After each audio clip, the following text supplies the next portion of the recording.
నిజామాబాద్ జిల్లా బోధన్ పట్టణంలో ఈ నెల 23వ తేదీ మంగళవారం రోజున చైత్ర పౌర్ణిమ హనుమాన్ జయంతి సందర్భంగా విశ్వ హిందూ పరిషత్ బజరంగ్ దళ్ బోధన్ వారి ఆధ్వర్యంలో వీర హనుమాన్ విజయ యాత్ర బోధన్లోని శ్రీ మారుతి మందిర్ వద్ద నుంచి ప్రారంభమవుతుందని భక్తులు అధిక సంఖ్యలో పాల్గొని ఈ యాత్రను విజయవంతం చేయాలని కమిటీ సభ్యులు తెలిపారు. దీనికి సంబంధించిన గోడ పత్రికలను శ్రీరామనవమి సందర్భంగా రామాలయంలో మున్సిపల్ చైర్పర్సన్ తూము పద్మశరత్ రెడ్డి దంపతులచే ఆవిష్కరించడం జరిగింది. ఈ కార్యక్రమంలో కోటేశ్వరరావు, సాయిరాజ్, అమృత్, శ్రావణ్, శివకృష్ణ, శివ, శ్రీనివాస్, రాజు, బాలాజీ, విశ్వ హిందూ పరిషత్ బజరంగ్ దళ్ ప్రముఖులు, కార్యకర్తలు పాల్గొన్నారు.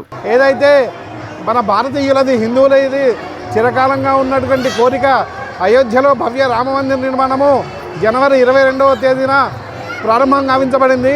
అలాగనే ఈ ప్రథమ శ్రీరామనవమి వేడుకలు అయోధ్యలో రామ్లలా గారికి శ్రీరామనవమి వేడుకలు, అలాగనే అతి పురాతనంగా మన శక్కర్ నగర్లో ఎప్పటి నుంచో శ్రీరామనవమి కార్యక్రమాలు నిర్వహించబడుతున్నాయి. భక్తులందరికీ శ్రీరామనవమి శుభాకాంక్షలు. అలాగనే ఈ నెల 23వ తారీఖు ఏప్రిల్ 2024 సంవత్సరమున వీర హనుమాన్ విజయ యాత్ర విశ్వ హిందూ పరిషత్ బజరంగ్ దళ్ ఆధ్వర్యంలో నిర్వహించబడుతుంది.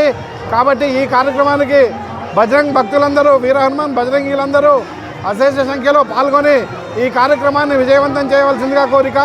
ఈ కార్యక్రమం పెద్ద హనుమాన్ మందిరం వద్ద 4:30 మొదలయ్యి అలాగనే అంబేద్కర్ చౌరస్తాలో ధార్మిక కార్యక్రమంతో ఈ కార్యక్రమం ముగించబడుతుంది.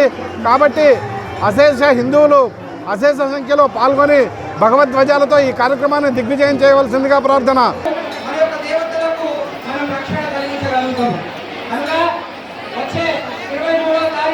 మరిన్ని అప్డేట్స్ కోసం మా ఛానల్ని సబ్స్క్రైబ్ చేయండి.